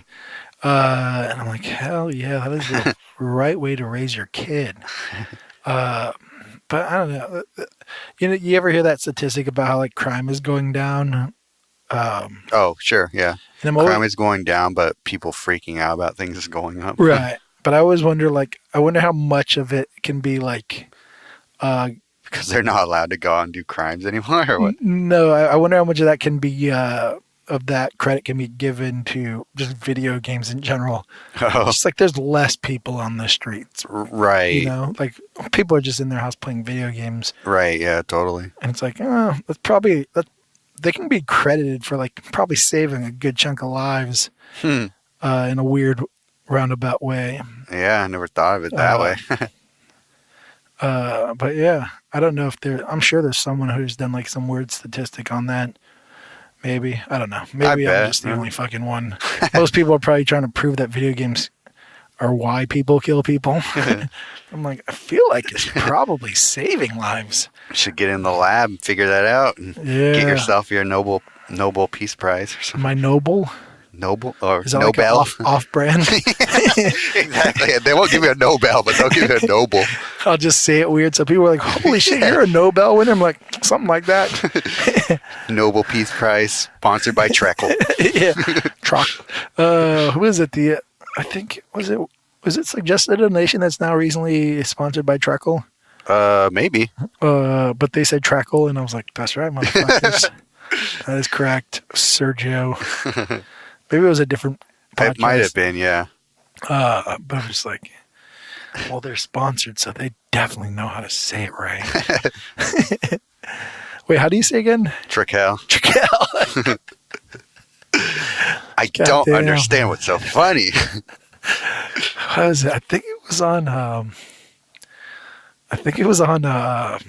I Met Your Mother, where there's like a little like bit about how someone says chameleon. Oh, okay. Because they learn by reading it. Oh. So they say like chameleon or something like that. And people are like, oh, what the fuck did you say? Yeah. But without the fuck, because it's on, it's a sitcom. Yeah. And I was like, that is hilarious. I wonder how many things I do that way. You hear it all the time. Like people will say a word and you're like, but I say it different. Are they saying it? Well, you say Monty sometimes differently too. Sometimes you'll say Monty, sometimes you'll say Monty. Oh, yeah. I don't know if you do that on purpose or just... Yeah. Okay. Yeah, for sure. There's other things. Monty. Yeah. Oh, well, the reason I say it that way is because... well, this is kind of a random story, but I'm This is the time to share random stories for sure. There's no secret, but I am Pacific Islander. And Pacific Islander. Specific, yeah. And there was this old lady I used to know named Monty. And she was this crazy ass old lady. She had like 9 grandchildren that she like took care of. And she was just super weird, like a very eccentric old Tongan lady. Okay. Who, gang. She was just hella cool. Yeah. And so it's just like a random funny thing for me to say as like a throwback to her, because it's just like Monty. Okay. And it's like the only people that'll understand that are probably not hanging out with me when I say it. But who gives a fuck? It's funny. But yeah, that's the random reason why I call Monty. Okay. I've always wondered that. Like, does he not know his name? Yeah, usually if I say it that way, it's very much like over-pronounced too. Like, Right. I go like Monty, like it's just like we're talking, but if I go like Monty, or I don't know. Yeah. But random, I don't know. But I'm sure there's other words that I say I'm totally wrong. But most of the time when I learn a word, it's through hearing it from someone else, because I very rarely read. Right. And if I say I read, it's most likely an audiobook. So even then, okay. I'm learning the word through someone else saying Somebody it. else saying it. Yeah, that makes sense. So most likely I'm saying it right, I guess is what I'm trying to say. I know everything. I'm super smart. My IQ is probably, what's the highest you can get on an IQ test? Is there a limit? I don't even know. That's correct. That's what they told me. Yeah. That is exactly what they said to me. I'm like, is there even a limit? I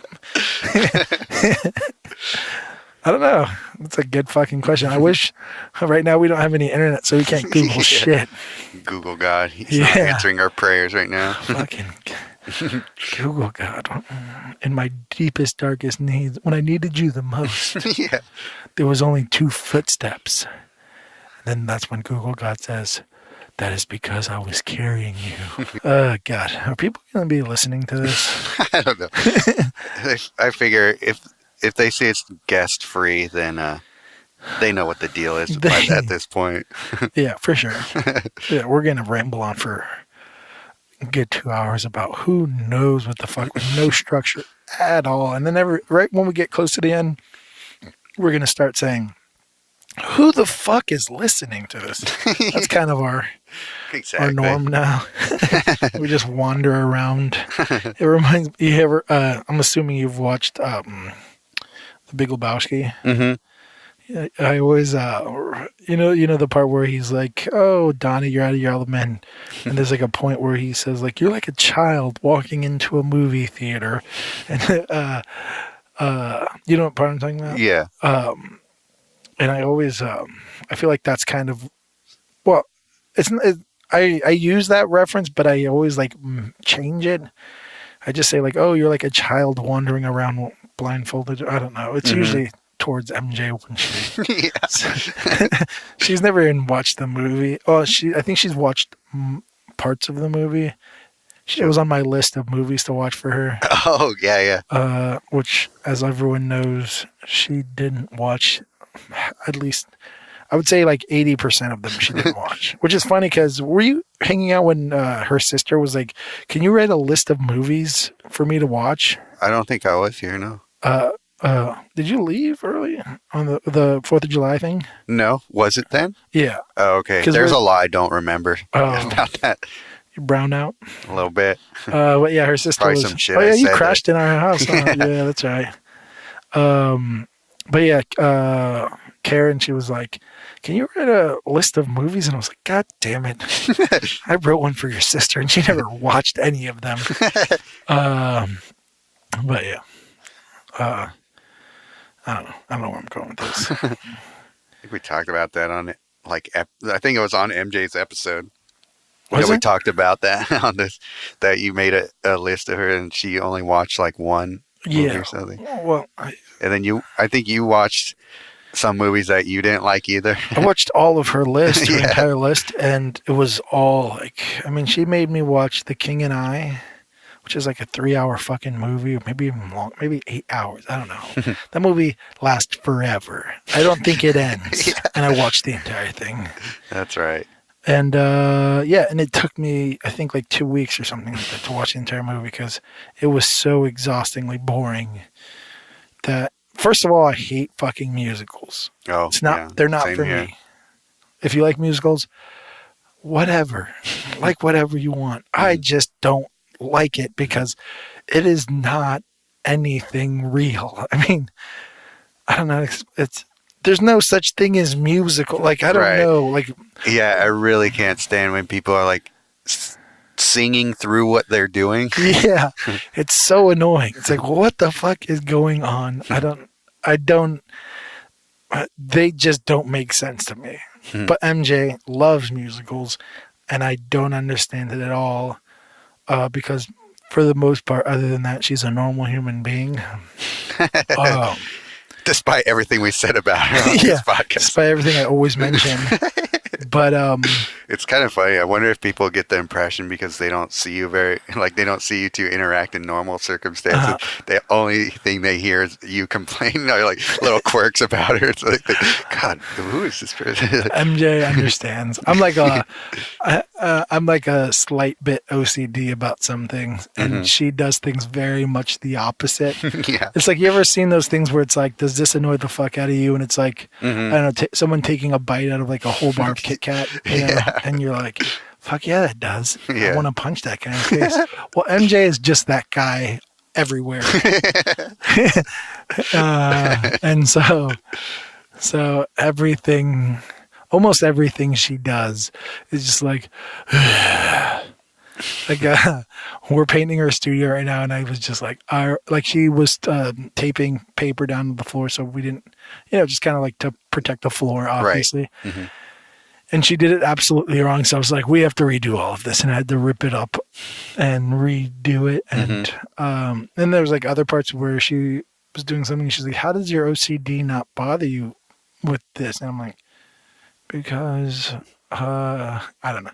It was mostly because of time management too. I'm also like my mind also works with like time management. So the time management overpowers OCD-ness. Okay. So if something is going to take too long, then it's like, all right, well, I need to manage that time.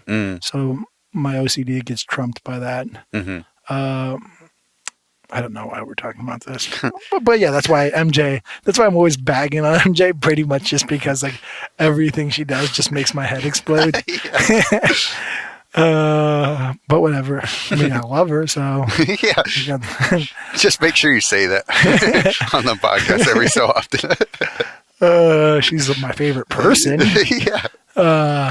But she also drives me crazy. I mean, I feel like most people understand the exact words I'm saying. They're like, for sure. you just Yeah. put that. Anybody who's in a long-term relationship should understand. Yeah, they're just like, oh yeah, that's exactly correct. But yeah, the other day she was like, she was saying, oh, our 8-year anniversary is coming up, and I was like, God, that's crazy. That like went by really fast, and then she like redid the math. She's like, wait, 7 years. And I was like, oh, okay, because it was funny because I remember our 5-year anniversary, and I remember last year our 7-year anniversary. Yeah. But I thought it was weird. I was like, damn, 7 already? Like, I thought I didn't remember 6. So I was like, oh, maybe we just didn't do shit. Yeah. And then she went back and she was like, yeah. And I was like, okay, that makes sense. I just go by what she says. Either that or Facebook will tell me. Oh, yeah, that too. This picture was taken this many years ago. I'm like, okay, Right, cool. yeah. Now I know how long we've been dating. Speaking of Facebook, I'm less and less on that website anymore. Yeah. And you're probably already to that point where you're never on it.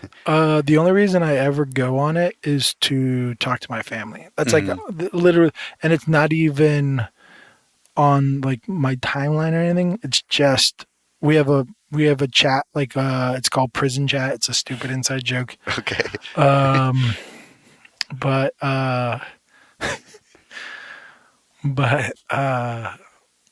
it's all my brothers and sisters and Alana, my cousin, and his brother Larry, and we just will like randomly talk in there. And even then, that's kind of like been muddling out. Like it's been slowly getting less and less because I think everyone's just not on Facebook as much. Mm-hmm. But yeah, I don't know. Were you gonna say anything else? Well, I got sidetracked with so how's he Alone and the other one Larry? Like, how did that happen? What do you mean? Like, one brother has like the traditional sort of Tongan name, and the other one Larry. I don't know. I mean, it happens. I have a brother named Bailey, Paley, and he's named after my uncle. Okay. And my older brother Alan's name is Alani. Oh, okay. But also Alone is named after my uncle, which is like a very traditional thing probably for a lot of cultures, but Tongans usually like there's like a certain like, oh, your firstborn son can be named after blah blah blah, and there's like things where like, oh, you're like, if your sister has a kid, the first brother gets to name the first son or some shit like that. There's like all these like random fucking rules. I don't really even know them. Yeah. Because I don't follow stupid ass traditions like that. And I mean, those aren't that bad. There's other ones that I think are way stupider. Yeah. Octopus God, for example. Yeah. Shout out, Octopus God. But so I'm assuming Alona was probably named by either my mom or my uncle or some shit like that. Huh. That's and they named him after, a lot of times it ends up being their favorite brother or some shit like that, you know? So, yeah. So he probably, and then my cousin Alona, his dad is white, so he probably was like putting his foot down. Was like, we're naming this motherfucker Larry. Yeah. Which is hilarious because Alona's middle name is Larry. Oh, really? It's hilarious. First of all, Alona, shout out to Alona. I don't think he'll ever listen to this. His first name is Alona, which I grew up calling him Alona. And then in high school, he moved to Montana. He came back. He was going by this name, Aaron. And I was like, oh, Aaron. And I thought that was either a translation or his middle name. Oh, okay. I just, we were kids at the time, so I just fucking figured it out myself. And I was like, and I think he said it was his middle name, but he just goes by it now. Oh, all right. And so he went by Aaron. And then when he graduated and then went to go get like a license, he was like, this is my name. And then they were like, no, it's not. And he was like, what are you talking about? And then he found out that like his name, he didn't know his middle name his entire life until crazy. Like he was, I think, 18 or 19. And it was like, they're like, your middle name is Larry. Your first name is Alone. He was going by his father's last name. So literally his entire schooling, he had to like get corrected because they were like, you graduated under a different name. You went to school from elementary to high school with the wrong name in the system. So like he had to prove that he was this fucking person. It was a weird. That's crazy. Yeah. Little fucking, I don't know. I feel like that probably happens more often than you think with names like that. Maybe. I don't know. But how do you not know your fucking middle and last name? Your entire, like, for 20 years, roughly.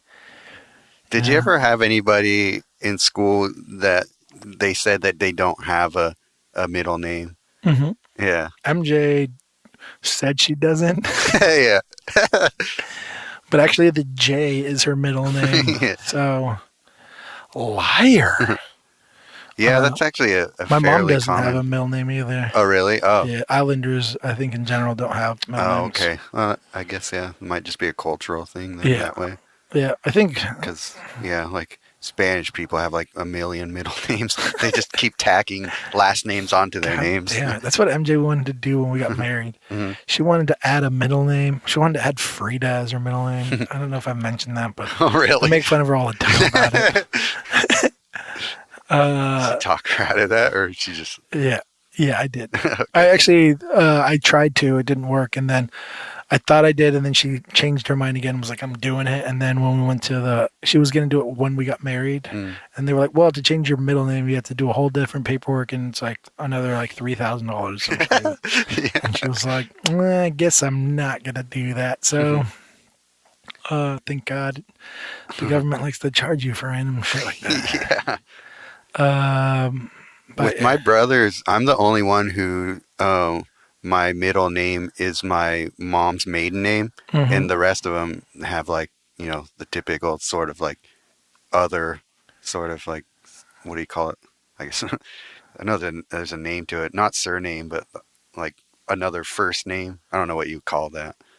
What do you mean? So like, my brother's name is Victor Hugo Lopez. So like he's got like two first names. Oh, like MJ. Yeah. MJ's Maria Jose. Yeah. That's weird. I mean, just think of MJ. She wanted to add her name is Maria Jose Lindo, right? And then she was gonna hyphenate my last name, so Maria Jose Lindo Lawyer. Yeah. And she was gonna she did hyphenate it actually. So yeah. With Frida, her full name would have been Maria Jose Frida Lindo Lawyer. It's like, what the fuck? Are you trying to write a book? Yeah, exactly. God. And then my head exploded once again. All sorts of heads exploding. But, God, I'm going to sound horrible in this episode. As always. But yeah, so you're the only one with the Sergio? Well, yeah, Sergio, and then my mom's maiden name is Cazares, so that's my middle name. So. Oh, your middle name is her maiden name? Yeah. That's crazy. Yeah, and I'm the only one of my family who has that. Really? Yeah. Oh. I don't know why. That's crazy. Huh. But anyways, Facebook. Yeah. But yeah, I was just gonna say, like, I can't remember the last time I posted a what do you call it, a piece of art on Facebook. Like that's like one of the last things I think of when I go to post stuff on social media. I just share it through Instagram. That's what I do. Yeah, I do that too. Yeah, it just goes from my page to it. Yeah. But I always saw that I get more engagement when I upload it directly to Facebook. For sure. That makes sense. At the same time, like, well, it's still so much less engagement than I get on Instagram. So right. I'd rather just keep sharing it to Instagram and not worry about Facebook and I think at all anymore. You have like a Sergio art page, right? I think your like art page is way bigger than mine. It's close to 10,000, yeah. Yeah, which for me, I have like 400 people maybe. Oh, really? Maybe. I didn't even know you had one. Yeah. Well, thanks a lot, Sergio. Well, here you go. You get your followers up. Also, yours is going to have 10,001 today. How about that?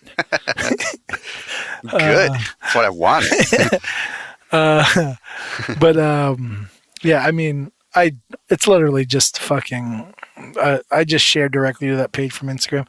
So it's just Instagram on Facebook. Really. Yeah, exactly. Like I don't even, if you follow me on Instagram, I don't know why you would ever like my art page, but I don't know, whatever. You mean on Facebook? On Facebook, yeah.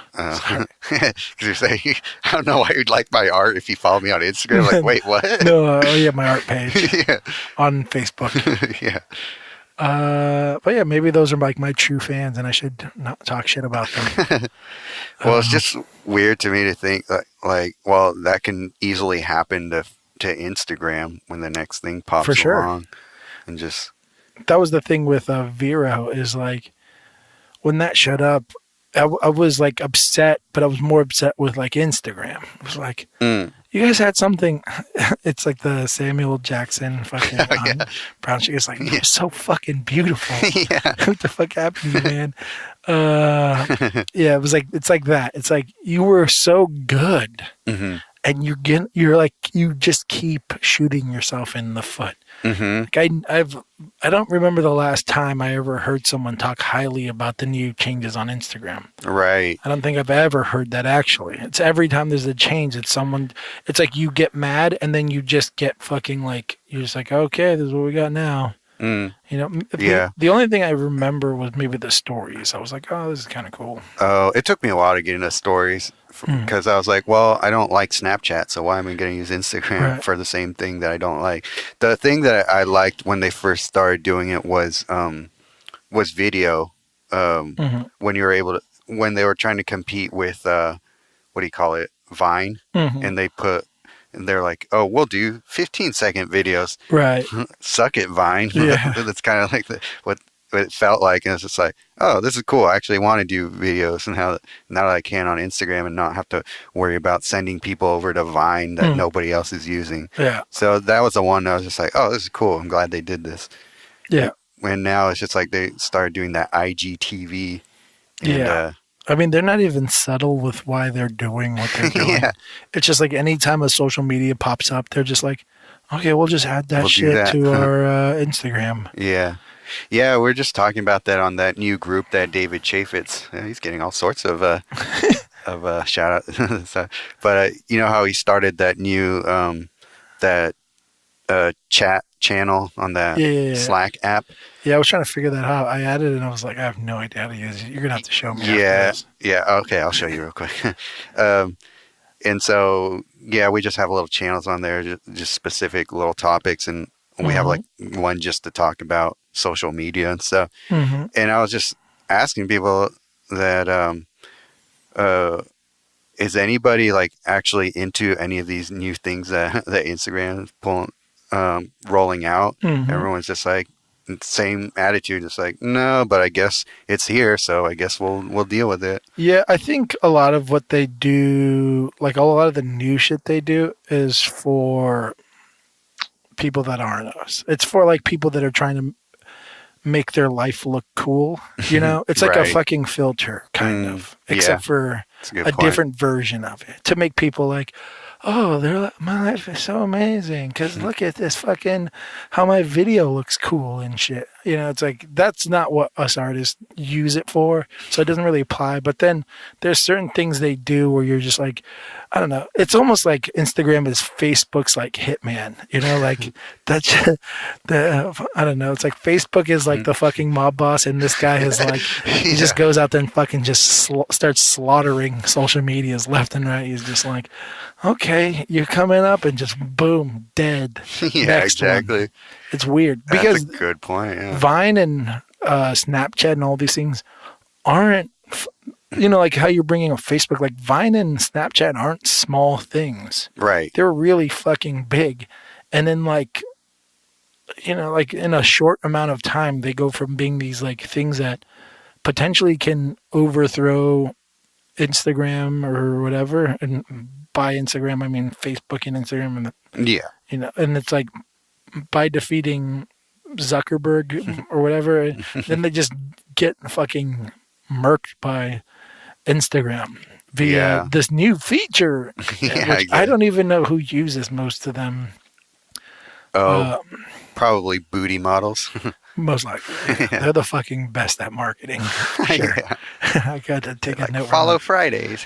How do I become, there goes back to like the addiction. It's like the booty model. How does art become the booty model? How do people get boners for art? Paint booty models. Do drawings of booty models.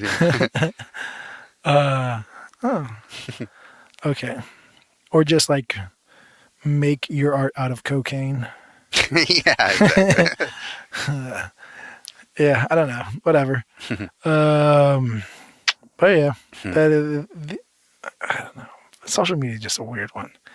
I love parts of Instagram. I also fucking hate what they do sometimes. Yeah. You know, it's just, there's some things where it just gets under my, like, I love Instagram in that we hang out with a ton. It feels like you're just like in communication with a shitload of artists and a good amount of people who really appreciate artwork. And it's like a fucking love fest there. Like everyone's usually really polite and really nice. And every once in a while you might get a critique, but even then, for the most part, I feel like people aren't trying to step on your toes when they do it. Maybe every once in a while someone will just say some stupid shit or backhanded comment. Right, yeah. or they're just curious about something, or like a choice you made or something. Like, oh, did you mean to do this or whatever? And, Yeah. which I don't mind because they're just, it's whatever. But Instagram as the gathering place is a real fucking asshole. Oh yeah, it can be like they put roadblocks in front of things that should be easier. Well, it's all, you can just tell it's all to kind of set people up to be more willing to buy sponsorship and buy advertisement space, and and it fucking sucks because it's like, I don't know. Like, I understand it's a free fucking thing, like it's free for us to use, but at the same time, you kind of trying to like manipulate us or take advantage of the fact that we do use this platform in such a obvious way annoys the fuck out of me. Yeah. Yeah, I think everybody sees that. People who are serious about being on there. Yeah, and by the way, shout out to Craigslist. God damn, you guys are fucking, I don't know. Every time I think about shit like this, I'm always like, and fucking Craigslist, they got the balls to just never change.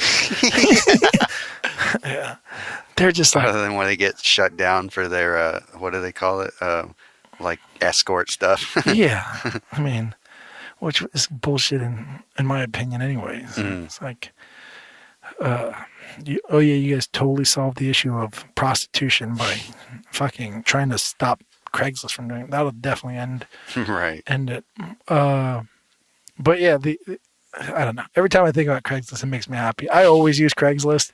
Oh, do you? And I haven't used it in a while, but yeah, it's a cool. Yeah, I fucking love Craigslist, and I love the fact that it's so just like, this is what it does. We're not here to get your fucking money. We're just, this is what we provide, this free service of, you get to post shit, and then someone might buy a lamp off of you or fucking whatever off of you, or you can hire someone. I used to. That would be where, when I was living in San Francisco, I would go there first to get to find places to live. Yeah, it's fucking awesome, and people have tried to buy that website and try to turn it into something else. Yeah. Just try to make it an ad revenue thing, because they don't post ads or anything on it. It's just a fucking page. Super minimal, Times New Roman font on everything. Yeah, I fucking love it. So it's some like hippie guy, I think, that invented it. And he's like very all about like bartering and all that shit. Yeah. And so when people came to buy, he's like, nah. Shout out to Craig. Yeah. So fuck yeah. Because, God, it's like refreshing to have a website, because it's got to be one of the most visited websites in the interweb, like. Oh, yeah. So, and he could easily make a shitload of money. I think I Googled it once, who the creator was and what his net worth was. He's actually not doing too shabby. I don't know how he makes money. But I might be dead wrong about that. I'm pretty sure he's not doing too shabby. He's probably no Zuckerberg, but fuck Zuckerberg. That man is a goddamn leech. Holy shit. God, I don't know. At the same time, I use Instagram every fucking day. I know. It is kind of a, how much can you shit on something before you sound like a hypocrite a bit? Yeah. I mean, it goes back to, I just love being what I use it for, but I hate the fucking gathering place. It would be like if Starbucks was all of a sudden like, yeah, you guys can order your drinks in a line, but then we're just going to make them random. How quickly would you stop going to Starbucks? It's like, you ordered last, but I liked your attitude. So more people are talking to you. So so you get your drink first. I don't know. It's fucking stupid. Like, I like that they provide the space, and I think they can also make money while doing so. But there's other things they decide to do where you're like, was that necessary? Or are you just greedy as fuck? Like, yeah, it definitely feels that way. But yeah, I still love fucking being able to communicate with a bunch of artists and seeing people's artwork like I do, even though I think, in a way they fucked that up as well. Yeah. But even like our podcast owes a lot to Instagram. being able to find people on there and Yeah, that's true. communicate with them easily. Yeah, yeah. But I don't think it's anything special at the same time. Like, if Instagram died today, there would be something that popped up tomorrow. Oh yeah. You know, they're not special in that way. If anything, I wish Flickr was the more successful fucking social media. I really do. It's set up. They fucked up too early on. Yeah. What they did, they wanted a pro account, so you'd have to pay for that, or you get like a limited amount of post. They should have fucking waited on that but the great thing is they're high-res images, so you could literally see a humongous version of a painting if you wanted to, which is what I wish. Instagram I used to be on Flickr all the time. Yeah. Damn. Sorry, Flickr. I miss you, babe. But yeah, I actually haven't. The problem with Flickr for me always, I set it up on an old Yahoo account that I don't even have anymore, and I set it up on everything there. So every time I try to sign back into Flickr, I have to go through this pain in the ass process where I have to like verify that it's me, and I have to like link it to other emails that I have, and I just like, for the most part, with that big of a hurdle, I'm just not going to bother if everybody's on Instagram. But there's still like some people who, I bet if I looked on my, I keep calling it Instagram. If I looked on my Flickr, I'd be like, oh, wow, shit, you're still doing awesome things. And because I don't see you in my Instagram. A shitload of photographers are on Instagram. Because I still go on Flickr like pretty regularly, actually. Yeah. And I use it a lot of times if I took a high-res image of my painting, and I'll upload it onto that, and then use that to download it onto my phone as like a good image. Oh, that's cool. Yeah, but so you use it kind of as a Dropbox. Yeah, pretty much. That's cool. But at the same time, letting people see it that are on Flickr. Yeah. Do you have like a good following on Flickr? No. Well, I used to use it for graffiti reasons back in the day. Okay. I never used it for art reasons. So I post my art randomly, but if anyone's following me on Flickr, it's probably like a graffiti head. Okay. And they're probably not really into looking at my art. Yeah. But whatever. I'm gonna fuck. But yeah, I and then when I upload pictures or whatever, I'll like scroll through really quick and see some shit. And I'm like, God damn, there's some cool stuff happening here. Like, I should really try it, because they haven't fucked up their thing yet. That's the thing. It's like, maybe I should just try to go here. Well, it's what you said. They fucked up early, like in a weird way, and so yeah. Well, they were trying to make it so that you paid for a pro account where you could upload as many paintings as you want or pictures as you want. And people were like, nah, I'll take my like 30 posts a month. Yeah, exactly. And then Instagram came along, and I think Instagram was more like a hype train. It's just what was trendy and cool. Yeah. It was weird too, because back in the day, a lot of graffiti artists were on Flickr, and it was kind of like this cool thing where you would post your shit, but you would also post like everyone else's shit. And it was very, one of the reasons behind that was kind of to keep a veil over who you were. By the way, this is so funny that you say that. This is how much, how different we are as like our backgrounds. You were looking at like graffiti on Flickr, and I was like following like, ooh, this museum posted this high resolution painting of a Velasquez. That's hilarious. Must download.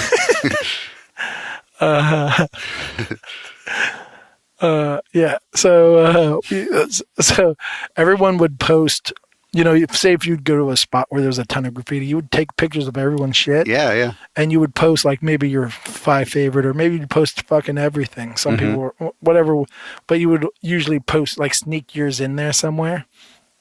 And the idea just being of like keeping some sort of secret veil over who you were as a graffiti artist, know, and then you would communicate and with other graffiti artists and things like that, and you would kind of like have to talk to them a while, and maybe you'd figure out who the fuck they were. And And then there was a moment where like Instagram started like everyone was just transitioning to Instagram. Mm-hmm. And so they would post that little like Instagram symbol and then write what their name was. Oh, okay. And so when I went to Instagram, I would like find all these graffiti artist people, and I realized that they just ended up being self-promotional. Like there was no more community. Like there was no more like everyone's seeing. Like I would go and see. Say if I'd go to like 5 different graffiti spots, I would see the same the same person everywhere, and be like, God, he's like really putting in work. So I'd always take his picture, like to be like, damn, you're out there doing it. Mm-hmm.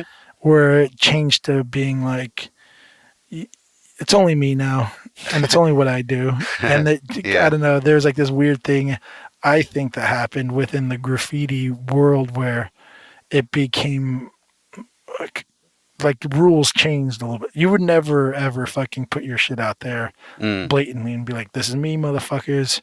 Right. And now it's so much that it's weird. It's weird to see because it's illegal. So so it's weird that people are just like, this is me, and you're like, good, going with like, have fun with that. I mean, at least be private at the, Right. Yeah. But yeah, I don't know. It's I don't know why we went down this road, but I'm just talking about Flickr. Yeah. Reminiscing. Yeah. I wish it. I mean, I wish it took over, but I think the other issue is that it's owned by Yahoo. So you need a fucking Yahoo email. That's like that's their other biggest flaw. Yeah. They should have made it anyone with an email has access. Mm-hmm. Yeah, that was it's like what I said. That was the main problem with it for me. Yeah. That's the good thing about Facebook with Instagram is that there's no attachment. There is an attachment to Facebook, but Yahoo, I feel like Flickr wanted Yahoo to somehow be resurrected by Flickr, instead of just having it be its own fucking thing and be successful, and by doing so making Yahoo successul. Exactly. But instead they were like, you need to make us successful. I don't know shit. I don't know what the fuck I'm talking about. I mean, the CEO of Yahoo was a real dumb fuck. Oh, they went through so many different CEOs. Yeah. They tried to rebrand themselves so many different times. Yeah, every time it was just worse. Yeah, exactly. But God, so bad. They just were spending money like crazy, doing stupid shit. Mm-hmm. But yeah, Flickr, I wish they got successful, because I'd really enjoy seeing fucking people's artwork in a really high-res image. Would you look at it on the app on Flickr? Or? Sometimes. But mostly on your... Mostly on my computer. Yeah. Yeah, it used to be the most visited website I would go to. I would go to it all the time and just like look at... I would find picture references on there sometimes before I was shooting models. Yeah. And it was... I feel like I used to find Flickr... reference images on Flickr a lot more often than I do now. Like on Google, you mean? Yeah, like when you would Google image something, Flickr images will show up. Now it's all Pinterest. Yeah, and there was something weird that happened with Flickr where you used to be able to like add tags to your picture. So you would type in like, I don't know, graffiti San Francisco or something like that, and then all these like pictures would show up. And I don't know what happened, but something happened. I don't know if some fuck just went in there and just literally tagged every picture with everything. But there's like these same pictures. If you write in like tags for a picture, because you can write multiple ones. Like it, like if you look up a hashtag on Instagram, it has to be like a specific hashtag. Well, you could just type in words like dark alley in France or some shit, and then you like pictures would show up of like France, or like people that tagged their pictures with these words, even if it wasn't relevant to it. Yeah. Okay. So, but most people would write like what was relevant to their shit. Like if I did graffiti, I would write like graffiti Bay Area, San Francisco, if it was in there, blah blah blah. All these words. So if someone wanted to find my stuff, they can like write certain words and figure out how to find me. But someone went in with like this, I don't know if it was like this huge database or some shit, and they literally just put a bunch of random shit on Flickr, and they're like hashtagged every like fucking word, or not hashtag, but tagged every word, so you can't find anything on there anymore. Oh, that sucks. Yeah, it's fucking stupid. But yeah, I don't know. I feel like resurrect Flickr, guys. Yeah, or not, whatever. Takeaway. Shout out to Craigslist. Yeah. Where you can get prostitutes and a fucking And a lamp. and a machete. Yeah. Prostitutes and a machete. Shovel, some rope, getaway car. Got dark fast. There's like someone writing notes right now. There's like, I can get okay. Cool. We don't want you listening anymore. Yeah. Don't implicate us. But yeah, God, that's probably been about time, right? Yeah, I got to pee, so We've good time rambled on for. Oh, well, we have to pee, so let's talk a little longer. Just like, That's what happened to me. I don't remember when. I think it was Jason Avery's second episode. Yeah. I was like, oh, well, I can wait it out. And then I was like, God, you guys keep fucking talking. All right, well, Sergio's got to pee. You got to clean. Yeah, I got to clean and paint. This has been Wait and Dry. We rambled on long enough. If you're still listening, I don't know, do something. Fuck on? I don't know.